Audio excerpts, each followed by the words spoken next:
짱구 박사의 주식의 모든 것. 반갑습니다. 짱구 박사입니다. 10월 18일 마감 시황 그리고 매매 전략 방송 시작하겠습니다. 금일은 지난 주말에 제가 작성했던 이런 영상에 대한 리뷰를 한번 하고 지나가겠습니다. 주말에 이번 주가 굉장히 중요한 이슈들이 많다라는 생각하에 이번 주 증시 일정에 대한 PPT를 하나 만들었었는데요. 얼마 전, 그러죠. 이틀 전 미국의 기업의 그 실적이 발표되면서 넷플릭스, JP모건, 골드만삭스 등등 해서 굉장히 좋은 실적을 보여줬고, 말 그대로 실적 컨센서스까지 좋은 모습을 보여줬어요. 특히 넷플릭스 같은 경우는 회원 수 증가가 결국 미래의 수입원이기 때문에 어떻게 보면 좋은 컨센서스를 보여줬던 걸로 볼 수 있고, 그에 따라 국내 스튜디오 드래곤의 상승으로까지 이어졌었습니다. 첫 번째 빅 이슈는 굉장히 잘 넘어갔는데요. 두 번째가 재무부 환율 보고서였죠. 근데 문우신의 발언에 의해서 불안감이 하나 있었고, 또 트럼프가 중국에 대해서 환율 조작국 지정을 해야 되네, 만에 등등의 노이즈를 만드는 바람에 이것도 시장에서 불안감으로 다가왔었어요. 그게 어제 우리 시장을 하락하게 만들었던 주 원인이 됐었고요. 그 다음에 이제 FOMC 의사록 발표인데, 이거는 시장에서 큰 두각은 내지 못했습니다. 다행히 지난 9월달 FOMC 의회록에서 나왔던 거와 마찬가지로 비둘기파적인 반응이 비교적 많이 나와 시장에 특별한 우려가 없었는데요. 문제는 바로 금일 금통위 발표였습니다. 10월 금리 인상에 대한 가능성을 이낙연 총리가 언급을 했죠. 말 그대로 국회에서, 즉 정부는 금리 인상을 원하는데 이주열 총재는 아직 이걸 받아들이지 않는 것 같습니다. 그 이유는 현재 우리나라가 처해 있는 여러 가지 문제점이죠.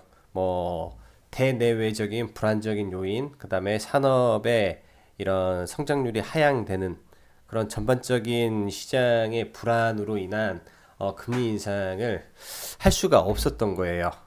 근데 반대로 금융시장으로 볼 때는 외국인들의 자금 이탈의 이유를 만들어 줄 수가 있거든요. 아무래도 그게 크기 때문에 금일 많은 양의 외국인들의 이탈이 있었다고 생각을 합니다.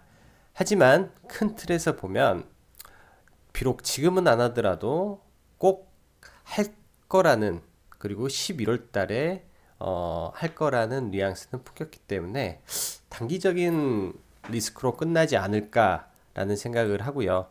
마지막으로 내일 나올 중 3분기 GDP 발표인데요. 경제 성장률을 6.6%로 전망을 하고 있습니다. 근데 문제가 만약 6.6%가 아닌 6.5%, 6.4%가 나오게 된다면 시장은 굉장히 시장에 큰 폭의 하락이 나올 수도 있습니다. 아마 내일 발표가 될 거예요. 네, 그렇기 때문에 가급적 포지션을 중국 증시가 시작하기 전 10시에 청산하는 포지션을 아주 지속적으로 유지할 필요성이 있다고 생각을 합니다. 간단하게 지난 주말에 만들었던 자료 리뷰 한번 했고요. 종종 이렇게 그 시장에 빅 이벤트가 있을 때는 제가 주말에 자료를 한번 작성할 테니까 이걸 가지고 시장의 중요 변격점에는 꼭 리스크 관리가 필요할 것 같습니다. 금일시장 시작할게요. 양시장 큰 폭의 하락이 있었고요. 특히 중국 증시가 10시 개장했을 때 0.48% 하락으로 시작을 하면서 장 마감까지 하락폭을 키웠습니다. 그에 따라 국내 증시도 중국 증시를 100% 따라가는 장이 펼쳐졌고요. 근데 개인적인 생각은 그렇습니다. 지금 수급적으로 불안을 하고 대내외적인 악재가 충분히 많으나 오늘의 하락은 기술적 분석상 어떻게 보면 필요한 조정이었다고 생각을 합니다. 그래서 현 시장은 수급보단 차트적, 즉 주가지수 차트로 해석을 하겠습니다. 잠시 차트 보고 지나갈게요.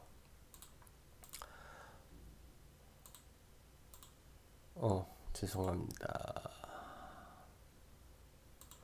지금 현재 코스피 먼저 코스닥 먼저 보겠습니다. 일단 바닥에서 갭을 메우는 모습이 나왔고요. 갭을 정확히 한번 터치를 하고 이 음봉으로 충분히 위에서 조정을 받았는데 사실 이 조정이 뭐 이렇게 뚫고 올라갔다고 해도 바로 이렇게 올라갈 수는 없어요.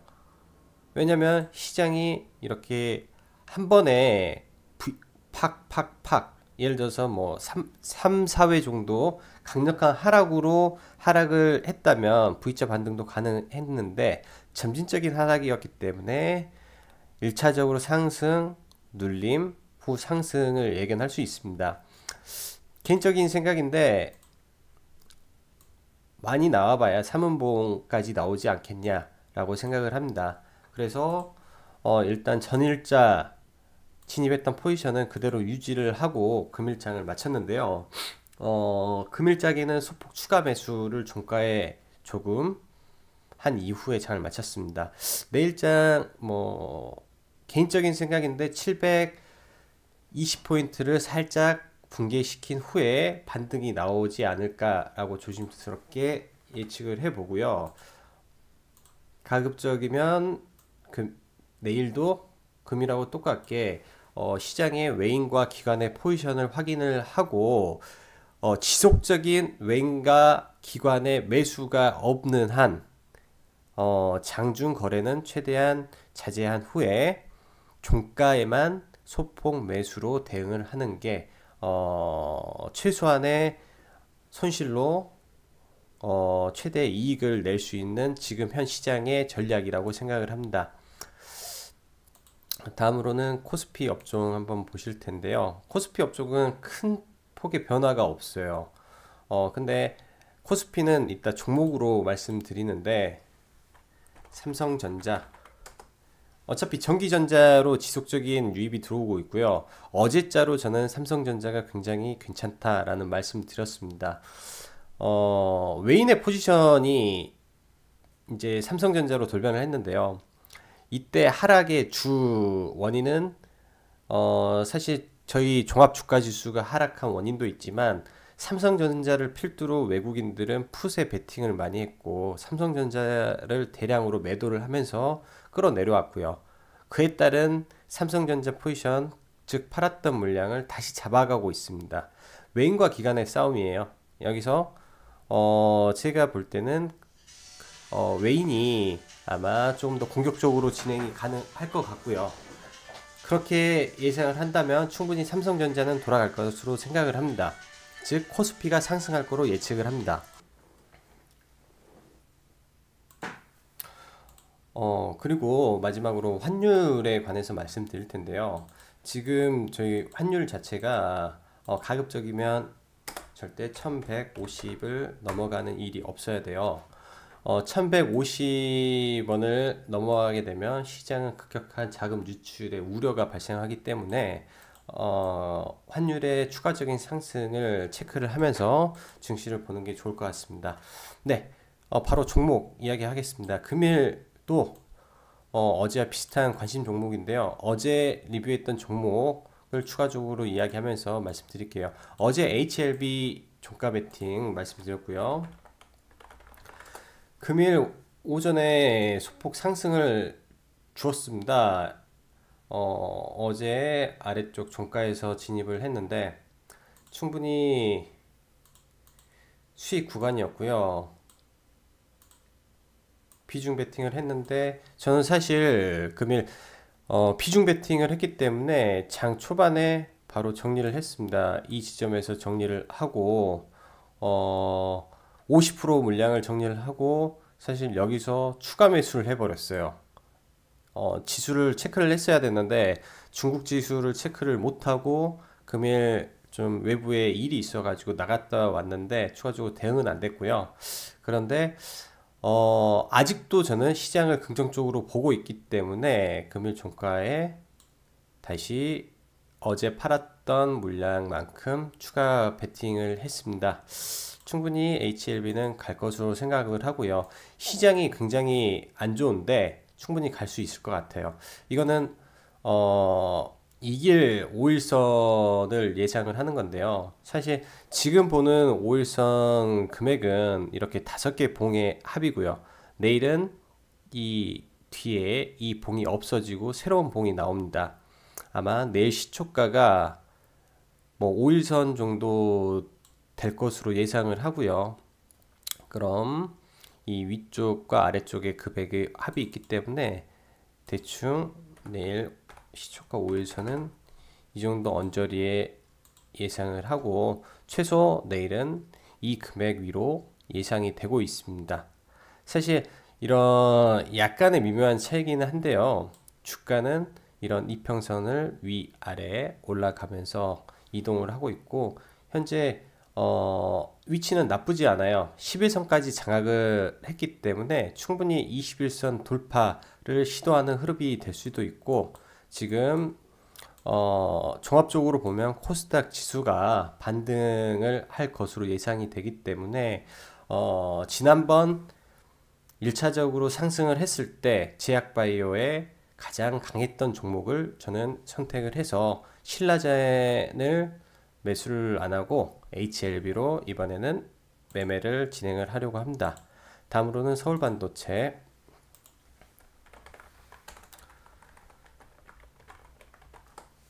제가 어제 전량 매도를 했다고 말씀드렸습니다. 그리고 2100 21,600원 라인에 매수를 하겠다 했는데 이 금액까지 내려오지를 않았어요. 그래서 일단은 매수가 체결이 안 됐고요. 내일 한 번 더 내려온다면 이제 시장이 약간 하락할 수도 있으니까 네, 좀 더 아래로 내려서 21,400원 선에서 이 정도 라인에 매수를 해도 충분히 괜찮을 것 같습니다. 이거 추세가 굉장히 좋아요. 21선을 깨지 않고 가고 있기 때문에 추세가 좋고 본 종목은 제가 계속 말씀드리다시피 기관이 빠지지 않는 이상 절대로 무너지지 않습니다. 근데 주의해야 될 사항은 기관이 어느 날 한 번 정도 이렇게 빠져나가는 페이크성 물량이 나올 거예요. 페이크성. 근데 그런 물량 자체가 변곡점 자리에서 나올 거예요. 이런 21선을 붕괴하는 모습을 보였을 때 나오는데 사실 뭐 교과서적으로 말씀드린다면 붕괴를 하면 매도를 해야 되는데 사실 그런 자리에서 다 붕괴했다고 매도하면 모든 주식은 다 손절을 쳐버려야 돼요. 그렇기 때문에 그런 거래량과 이런 예를 들면 거래량이 줄어들었는데 기관하고 외인의 매도가 나왔다. 사실 이런 거는 페이크성 확률이 굉장히 높습니다. 이런 자리가 굉장히 좋은 타점이니까요. 사무엠스 이 종목은 제가 이날 손절을 한 종목이고요. 지난번에 리뷰에 손절을 했다고 말씀드렸고 제가 좋아하는 차트의 모습입니다. 저는 개인적으로 이런 패턴을 보여주지 않을까라는 판단을 하고요.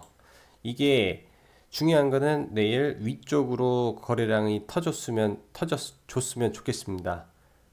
뭐 높게 보지는 않고요. 이 정도 해서 그냥 이 정도까지 해서 돌려주는 모습이 보이면 추세적으로 한 번, 두 번 정도까지 매매를 해볼 수 있을 것 같고요.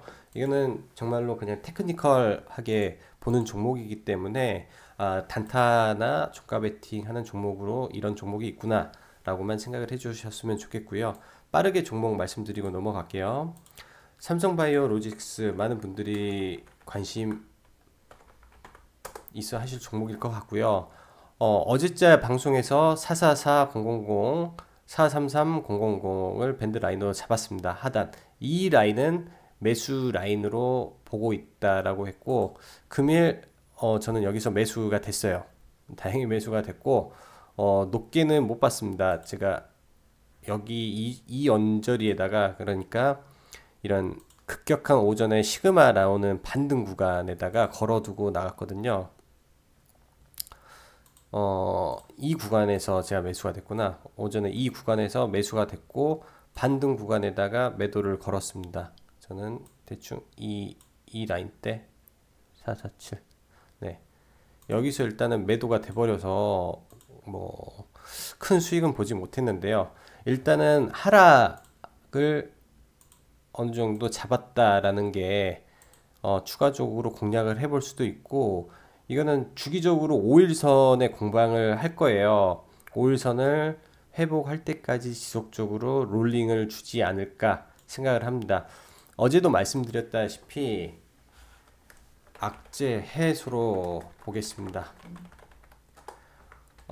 일각에서는 그런 말이 있어요. 삼성바이오가 또 소송을 하겠다라고 하는데, 이거는 악재가 연속된다기보단 그냥 쇼한다로 볼다로 생각하고 싶습니다. 뭐 그래요. 예를 들어서 증권 토론방, 뭐 인터넷 검색 등등을 보면은 너무나 많은 노이즈가 많아요. 뭐 이게 폭락할 거다, 뭐 어떻게 되겠다, 뭐 버블이 많다, 뭐 등등 그런 게 많은데, 사실 주식이라는 게 미래를 예측하기는 불가능합니다. 이런 분봉 하나하나들이 모여서, 이런 분봉 하나하나가 모여서 결국은 하나의 이런 그림이 되는 거고요. 이 1초에 있는 이런 체결량이 결국은 모여서 이런 차트라는 도화지의 그림으로 나오게 되는 겁니다. 결국 믿을 수 있는 거는 그날의 호가창과 실제로 돈이 체결된 그 수량에 의해서 변화가 되기 때문에 남의 말에 결코 현혹이 안 되셨으면 좋겠어요. 주식은 개인적으로 네, 배워가야지 결코 남의 말에 흔들리는 건 좋다고 생각을 하지 않습니다. 빠르게 DB하이텍, 와이솔, 파미셀, 미래생명자원 볼 거고요. 일단에 제가 종가 베팅 한 종목은 HLB 단 한 종목으로 금일은 마감을 했습니다. DB하이텍 관심 종목이고요.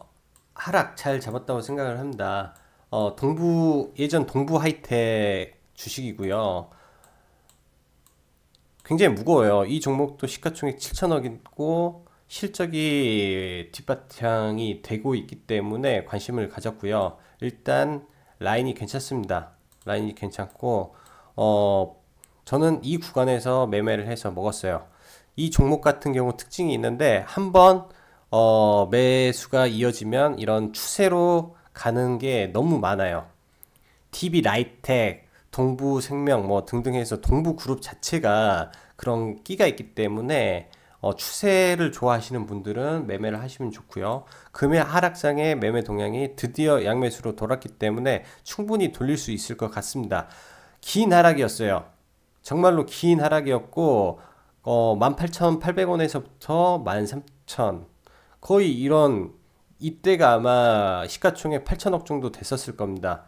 그리고 본 종목 기본적인 펀더멘탈이 나쁘지가 않기 때문에 기본적으로 실적 컨센서스가 작년에는 괜찮았어요.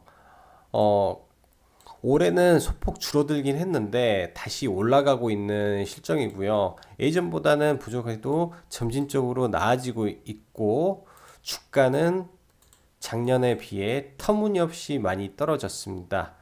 그렇기 때문에 이번에 이런 하방을 지켜준다면 연중 최저점까지는 가지 않을 거라고 생각을 하니까 한번 관심 가져보셔도 될 것 같고요.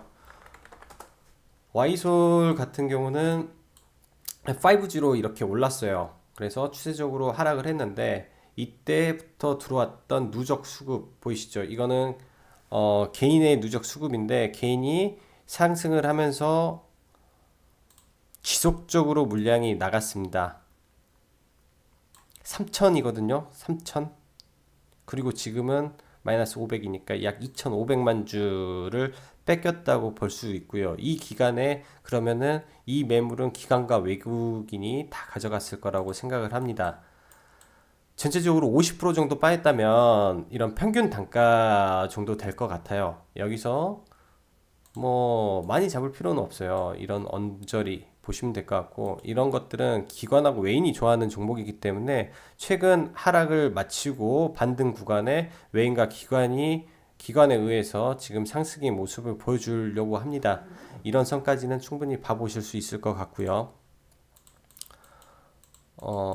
파미셀은 그냥 오늘은 넘어갈게요. 아직 좋지가 못한데, 개인적으로 저는 파미셀이라는 종목을 좋아하기 때문에 지속적으로 추적하고 관심을 갖고 거래를 하고 있습니다. 그리고 이렇게 사정없이 빼는 거는 정말로 세력이 나쁜 놈들이죠. 근데 돌릴 거라고 보고 있고요. 미래 생명자원, 지금 단일가가 끝났습니다. 이 종목은 굉장히 많은 돈을 들여서 이렇게 상승을 시키고 특별히 나간 부분이 없어요. 거래량 측면에서 우리는 돈을 벌고 나갔다라는 모습이었기 때문에 이 선을 붕괴하면 한번 관심을 가져보려고요. 이런 종목은 흔히 말하는 잡주기 때문에 비중을 실으면 안 되고요. 그냥 뭐 연습 삼아, 탑전 삼아 이렇게 이런 자리에서 반등을 하는구나. 사실 이런 구간이 어떻게 보면 많은 개인 투자자들이 물린 구간이에요. 즉 키스마크라고도 하는데, 이런 구간에 떨어지면 한 번 정도 공략이 가능할 것 같고 배운다 생각하고 한번 보시면 될 것 같습니다. 오늘도 장이 쉽지가 않았을 것 같아요. 요즘 장이 너무나 어렵고 좀 힘든데, 사실 이번 주는 너무나 큰 이슈들이 많았던 한 주기 때문에 이번 주를 잘 버티고 시장을 어떻게 보면 잘 체크를 하셨다면 시장에 큰 어려움이 없었을 것 같고요. 그리고 설사 손해를 보셨다고 하더라도 지금 시장에서 살아만 난다면 나중에 시장이 반등할 때 충분히 보상받을 수 있을 거라고 생각합니다. 오늘도 여러분 고생 많으셨고요. 항상 성공 투자 기원하겠습니다. 감사합니다.